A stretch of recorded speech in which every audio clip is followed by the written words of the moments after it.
and I have been together for 2 years, and during that time, his behavior has taken a toll on me.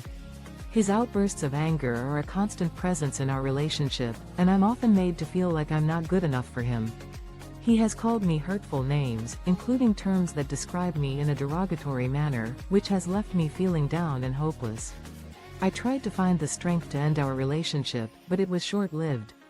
In a fit of rage, he slapped me, and then he made a chilling threat to harm himself. Fearing for his well-being and my own, I found myself giving in to his demands and staying with him. I'm not sure what to do.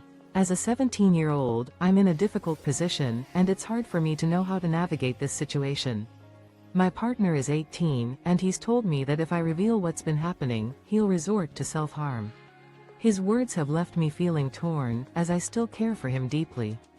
The prospect of seeking help from my parents is daunting, and I'm struggling to find a way AITA for expecting free babysitting since it was my family who asked for a visit. My husband and I were asked to visit our families in another state because we hadn't seen them in person for a few years. They mostly wanted to see our kids who are 1, 3 and 5. My husband and I Ma. Am I the asshole for assuming a free babysitting service from family for our night out? When we hadn't visited our families in another state for a couple of years, they invited us to come see them and the kids. Our little ones are 1, 3, and 5, and they were really looking forward to spending time with their relatives. My husband and I had plans to go out and enjoy some downtime when we returned to our hometown. However, when it came time to make arrangements for the kids, we realized we needed someone to watch them while we had our evening out.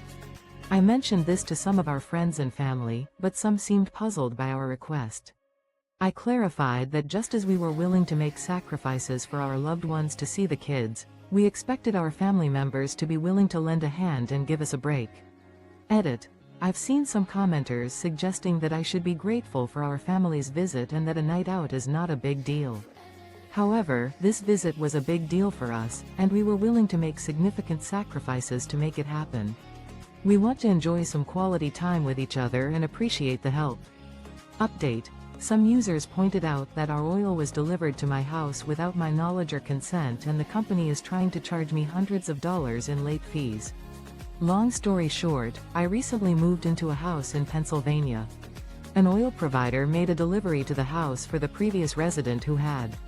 I received an unexpected oil delivery at my Pennsylvania home without my authorization or prior knowledge. The company behind the delivery initially supplied fuel to the previous homeowner, who had since passed away. I was not informed of the delivery and only became aware of it weeks later. While I am willing to pay for the delivered oil, I find it concerning that the company is now seeking hundreds of dollars in late fees for a transaction that occurred without my consent or knowledge. I'm questioning whether there's any leverage I can use to have the late fees waived. TLDRA company is trying to charge me hundreds of dollars in late fees for an oil delivery made to my house without my knowledge or consent after the previous homeowner passed away. I'm unsure if there's any leverage to have the late fees dropped.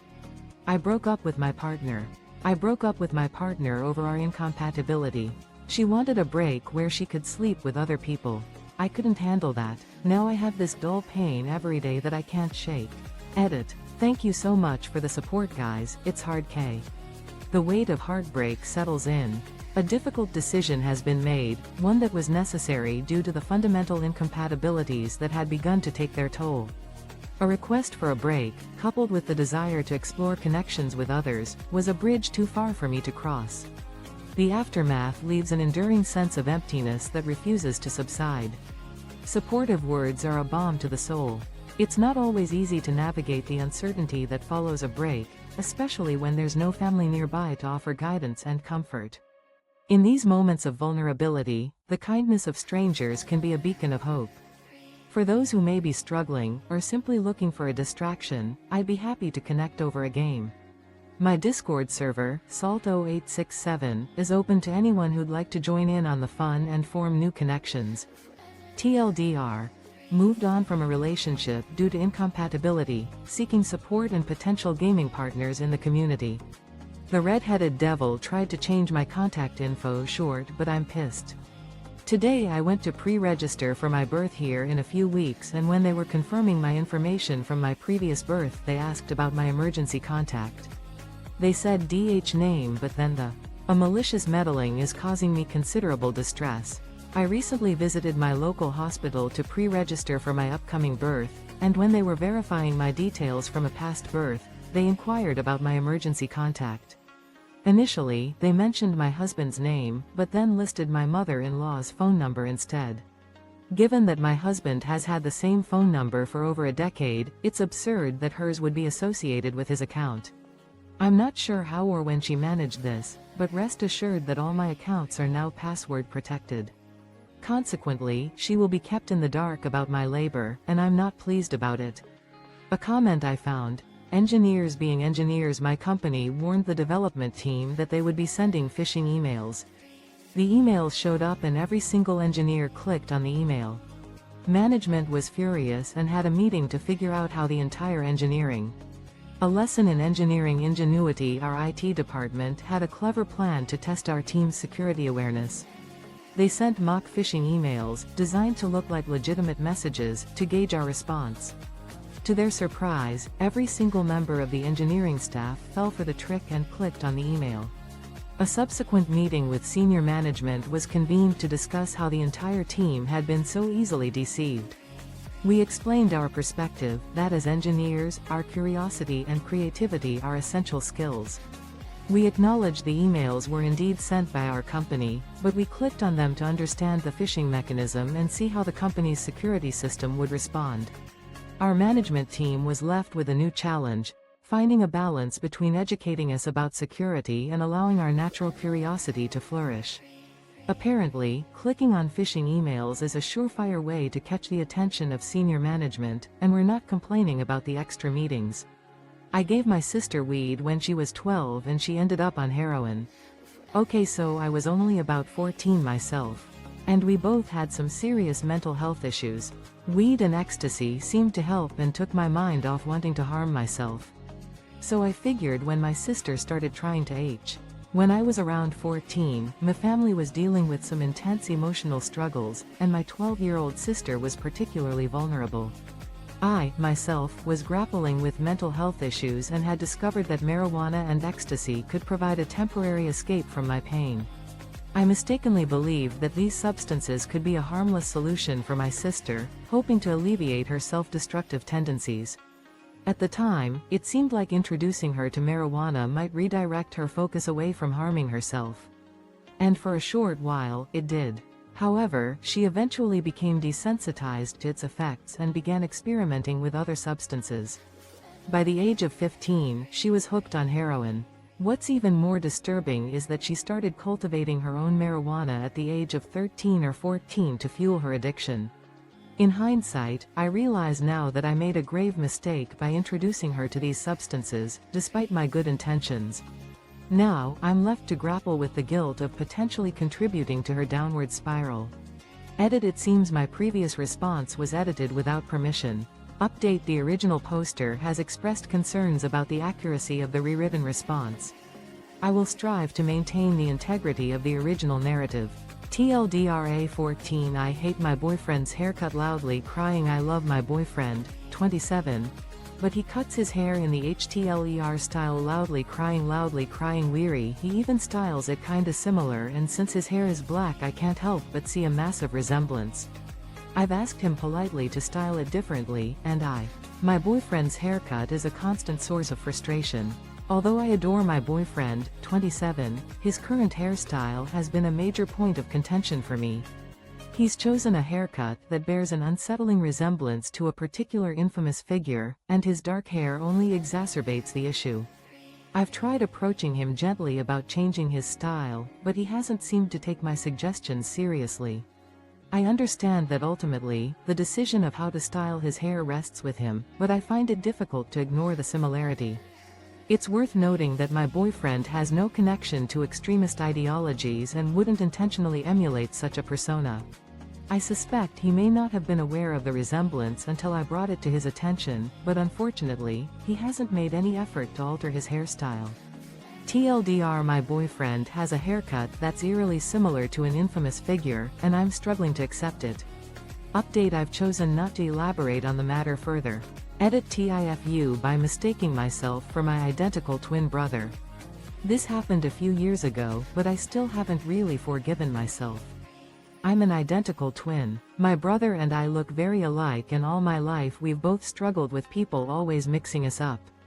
At a party one night, my most embarrassing moment, mistaking myself for my twin brother. Even after several years, the memory of this incident still fills me with a mix of regret and amusement. Growing up as an identical twin has always made it challenging for me and my brother to assert our individual identities, as people often struggle to distinguish us from one another.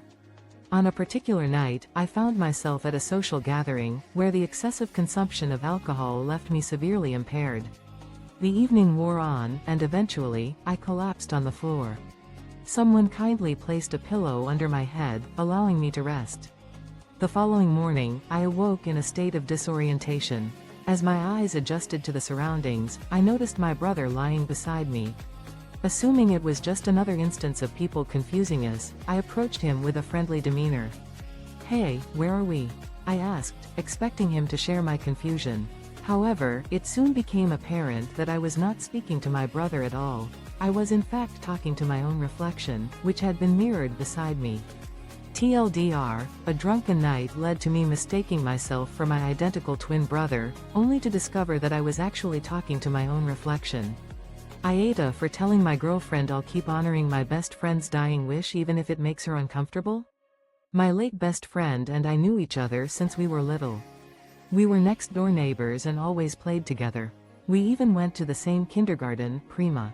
Am I the asshole for refusing to give up a promise to my deceased childhood friend, despite my girlfriend finding it uncomfortable? My deceased childhood friend and I have been inseparable since we were young, growing up as next-door neighbors and attending the same school from kindergarten through high school. We even made a pact to outdo our classmates by getting married before they did. During our sophomore year, I gave her a mock wedding ring as a lighthearted joke, and she playfully reciprocated with a scrunchie. Tragically, she was involved in an accident a few weeks later, sustaining severe injuries and spending 2 months in the ICU. Before she passed away, she requested that I honor our mock wedding anniversary and wear her scrunchie on that day. 4 years ago, when I began dating my current girlfriend, I shared this story with her and asked if she was okay with the tradition. She found it charming and expressed no concerns.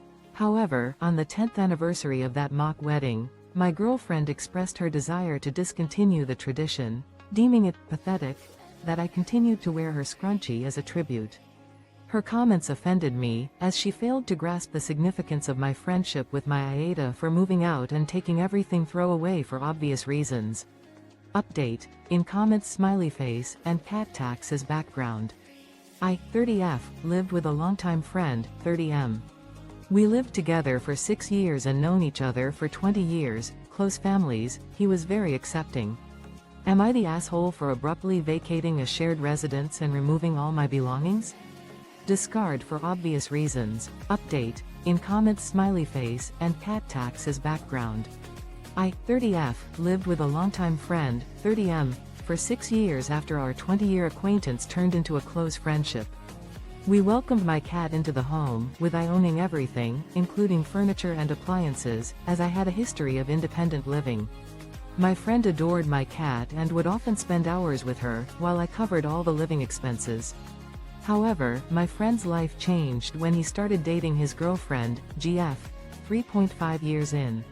She promptly moved in and disrupted our living arrangements, making it difficult for us to spend time together. Despite contributing half the rent, she consistently displayed disdain for me and would frequently disregard our previous living dynamic. When I started dating and began spending more time with my boyfriend, tensions escalated. My friend started mistreating my cat, locking her in small cages and confining her to the shower. He also changed his demeanor towards me, leaving a trail of messes and disrespecting my personal space. The situation deteriorated further, with my friend's girlfriend displaying open disdain for me, and my AITA for prioritizing my son's dog over my wife's pregnancy.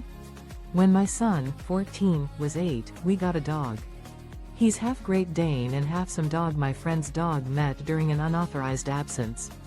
My son loves this dog and does all the care for him, except vet stuff, and is a very...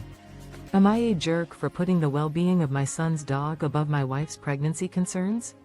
My son, who is now 14, was 8 when we brought home a lovable, mixed-breed dog that's half Great Dane. The dog has become his closest companion, and my son takes full responsibility for caring for him, excluding trips to the vet. My son's dedication to the dog's well-being is a testament to the strong bond they share. My wife recently discovered she's 12 weeks pregnant, and ever since the news broke, she's been exhibiting unusual behavior around the dog. She avoids interacting with him, covers her stomach when he's near, and becomes jumpy when he makes noise. She recently expressed a desire to rehome the dog, which came as a shock to me. According to my wife, her concerns stem from anxiety about the dog jumping on her. However, I believe this fear is unfounded. We've trained the dog not to jump on people or knock into them, especially given his potential to grow into a large size. The dog has never displayed any aggressive behavior towards my wife or anyone else in our household. My wife claimed that we can't guarantee the dog won't jump on her, and if he does TIFU by not thinking before purchasing googly eyes on Amazon. So this happened today but began a couple of days ago. Like a lot of you, I became unemployed in March due to COVID. I hate saying this, but the time off work has been a blessing for me since I'm used to working TIFU by underestimating the power of googly eyes on Amazon. It all started a few days ago, but the events that unfolded today have left me in a rather peculiar situation. As many of you may know, I lost my job in March due to the COVID pandemic. While it was initially a challenge to adjust to the sudden change in routine, the time off work ended up being a blessing in disguise. I was able to recharge, focus on myself, and work on various creative projects that had been pending. However, my creative spark seems to have fizzled out, leaving me with a case of boredom and uncertainty about how to reignite my passion for writing and drawing. Everything I've attempted lately has been, shall we say, unimpressive. To pass the time, I thought it would be a good idea to purchase something frivolous on Amazon, either to occupy myself or revisit some old favorite video games.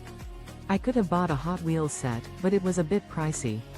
Alternatively, I could have splurged on some super soakers, but our air quality is currently hazardous due to the state of emergency in my area. A laser pointer could be fun to play with, but I decided against it.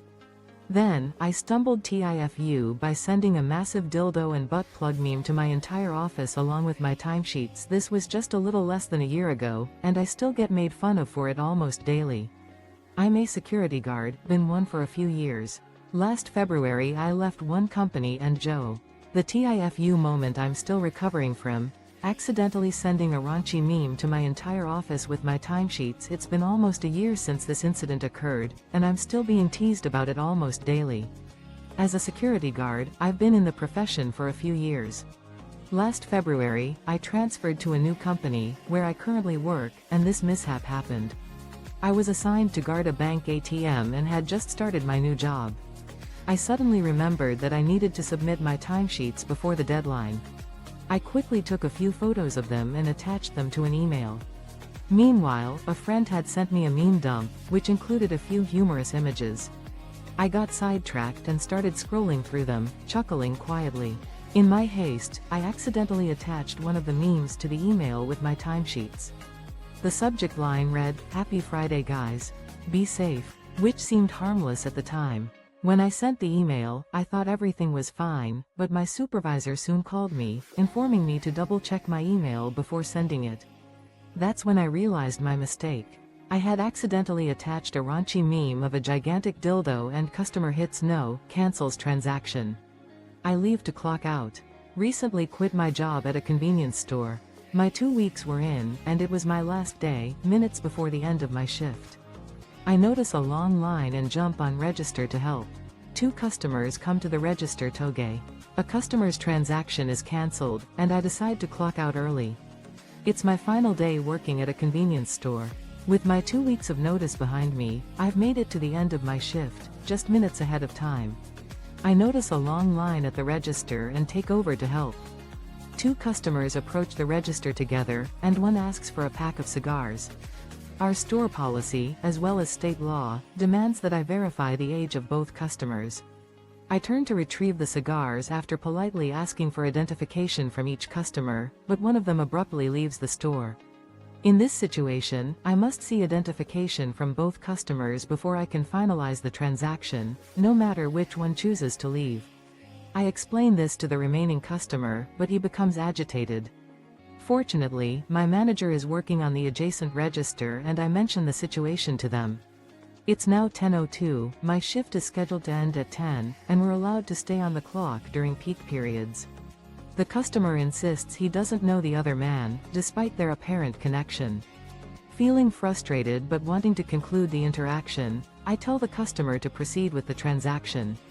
He inserts his card into the AITA for making my son deal with rotting meat I go hunting every year. I'm not a trophy hunter by any means, I do it for meat and almost purely for economic reasons at this point. Taking a few of deer off my property once a year keeps my freezer stocked and the grocery bill way. Was I the asshole for making my son deal with rotting meat? I'm an avid hunter who's been doing it for economic reasons, mainly to stock our freezer with deer meat and lower our grocery bills. We've got a large freezer in the garage that I fill up once a year. It's usually only opened once a week when we take out what we need for the next few days. About 6 months ago, my 15-year-old son decided to become a vegetarian. My wife and I were supportive and made adjustments to our meals, ensuring he could still eat with us.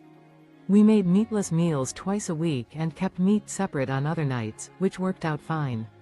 However, last week, when I was pulling out meat for the week, my son snuck up behind me and unplugged the freezer. Apparently, he thought we weren't doing enough to support his vegetarian lifestyle, despite never complaining about our previous arrangements. With the freezer unplugged, the meat quickly started to rot and stink in the summer heat. It wasn't until we noticed the awful smell that we realized what had happened. When I confronted my son, he proudly admitted to unplugging the freezer, expecting us to go meat-free as a result. I explained to him where something sexier. This actually recently happened to my cousin who works in a betting window. It's also a place with those betting machines, roulette. But not a typical casino. So, she's been working there for almost a year and there are 6 employees, 5 girls and 1.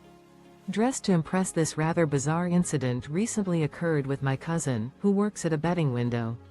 This particular establishment features betting machines, roulette, and other games, but it's not your typical casino. My cousin has been working there for nearly a year, alongside 5 female colleagues and 1 male coworker. The atmosphere was pleasant until a new manager took over 2 months ago, implementing a new strategy to boost player satisfaction and increase betting activity. The manager requested that the employees dress more attractively, showing more skin by wearing smaller numbers on their uniforms. He also expected them to engage in flirtatious behavior with male patrons. What's more, the manager suggested that 2 of the female employees shed a few pounds to keep their jobs, while any weight gain among the other females would incur fines. As you can imagine, the employees were deeply uncomfortable with these demands.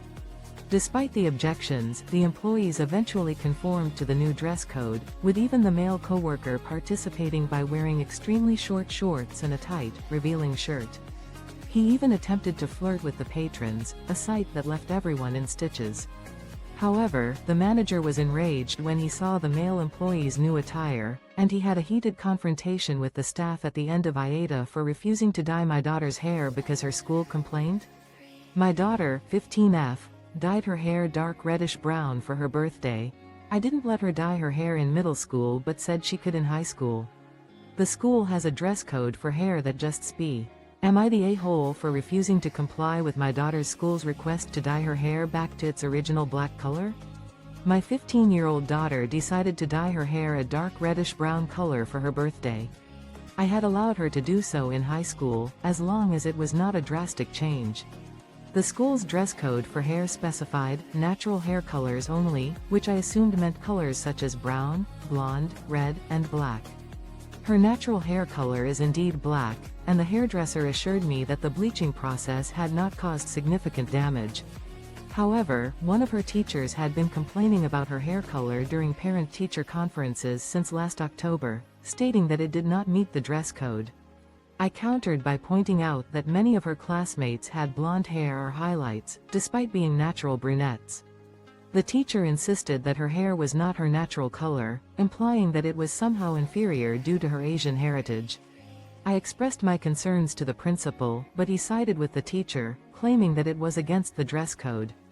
The situation continued throughout the school year, with me contacting the superintendent on multiple occasions but receiving no response. Now, as the new school year, choosing Beggar's Swastika Tattoo Edition. So I'm a tattoo artist, have been for 17 years. I'm highly regarded in my area. This is just to say I know my business. Anyway, as part of an event my shop was participating in, I personally held a cover-up contest I took submit. The Dark Side of Art, a swastika tattoo conundrum. As a seasoned tattoo artist with 17 years of experience, I'm well versed in my craft. I've earned a reputation in my community, and I take pride in my work. Recently, my shop participated in an event where I held a cover-up contest. The idea was simple: we'd collect submissions of poor tattoos, and the winner would receive a complimentary cover-up. The submissions poured in, showcasing a mix of ex-spouse names, regrettable party tattoos from the teens, and scarred, indecipherable messes. Amidst the contenders, one individual stood out: a gentleman who sheepishly approached me, revealing a massive, 9 by 9 inch swastika on his ribs. He expressed his embarrassment about taking his kids to the beach and his desire to distance them from the symbol. I sympathized with his concern and saw an opportunity for a unique portfolio piece, given the size and straight lines of the swastika. This would be a challenging cover-up, but I was up for the task. We scheduled a meeting to discuss the design, and he expressed a desire for Viking-themed artwork. I was receptive to the idea, considering my affinity for Vikings, and patient wants what he wants, so I just need to shut up and give it to him. Okay, patient comes into my pharmacy. I'm here for my COVID test appointment. By the way, please stop coming into our store without a mask if you think you may have COVID. We have a drive-through, I'm sore. A patient's demands can be quite overwhelming, making it necessary for me to just stay calm and focus on providing the service they're asking for. A patient enters my pharmacy, stating they're there for a COVID-19 test appointment. I kindly inform them that we only conduct the tests on Tuesdays and Thursdays due to our lab delivery system. However, the patient insists they've already scheduled the appointment. They proceed to show me the forms for an antibody test, which I explain to them is not the same thing and won't provide a result indicating the presence of the virus at that moment. The patient demands a negative result for their son's soccer camp, claiming that's the required test for registration. My manager intervenes, reminding the patient that this isn't the test the camp requires. The situation escalates as the patient becomes agitated and interrupts my manager, saying, "You don't know what they require for my son's camp, so just give me the test I paid for." We decide to proceed with the test. During the waiting period, my manager discreetly contacts the soccer camp's registration manager, a personal acquaintance, to clarify their testing requirements. The manager learns that the antibody test won't suffice for the camp's registration. Upon the patient's TIFU and got my name on a suicide watch list a few weeks ago, I was in my final class of semester, the night before the exam. I am a student paramedic, and the mental health of our cohort is very carefully monitored by the school, for obvious reasons. As the class ended, my semester's dark turn a couple of weeks ago, I found myself in the last class of the semester, the night before the exam. As a student paramedic, my academic institution places a keen focus on monitoring the mental health of our cohort, given the nature of our profession. After the class ended, my tutor approached me and expressed her appreciation for my efforts throughout the semester, stating her hope to see my name on her class list in the future. I responded with a wry remark, quipping, "They have a roster of students who take a rather drastic route out, right? You should keep an eye out for my name there." While this type of dark humor is common among those of us in the medical field, it appears my tutor wasn't entirely in on the joke. She initially laughed, but then her expression turned somber. "Unfortunately, I have to report your comment," she said. I assumed she was still joking, and we shared another laugh. Unfortunately, it seemed I was mistaken. The next day, I received a call from the university's mental health department, scheduling my first mandatory therapy session. TLDR. Made a stupid joke, got stuck on suicide watch, required to do therapy this semester. AITA for telling my stepmom that she can use the missing child support payments to fund my part of my dad's gift?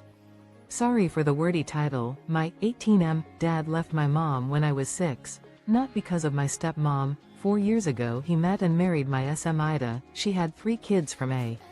Was it fair for me to tell my stepmom that she could use the unpaid child support to cover my contribution to my dad's gift? I'd like to clarify that my 18M dad left my mom when I was 6, not due to my stepmom's influence. After his departure, he lived with my stepmom, Ida, who had 3 children from a previous marriage that he grew close to. However, our relationship suffered as a result. I only saw him sporadically, often just 7 to 8 times a year, due to the distance between our homes. A year after they got together, he experienced a change of heart and demanded 50-50 custody, which only exacerbated the pain. He made an effort to bridge the gap by building a room for me at his new home, showering me with gifts, and even planning a grand birthday celebration for my 12th birthday. However, at 13, I began to distance myself from him. My perception of him as my father was distorted by the absence of his presence in my life. On the other hand, my uncle, who took me in as one of his own, became the father figure I always needed. My aunt and cousin also became, well, here goes, not a great update. I took a number of suggestions on what to bring up to him and how to have the conversation about my concerns. He did the usual, a difficult reality check. I'm facing a difficult situation, and I'm not sure where to begin. My fiancé, who is 7 years my senior, has been carrying an excessive amount of weight for some time now. The weight gain has become a significant concern for me, and I've been trying to bring it up in conversations. However, he tends to brush it off or downplay the issue. After a long and grueling conversation, I finally got him to open up about the truth. His response has left me stunned, and I'm struggling to come to terms with the reality. It turns out that he has a weight gain fetish. He gets pleasure from deliberately putting on weight. He claims that this started unintentionally in college, where he would overindulge in junk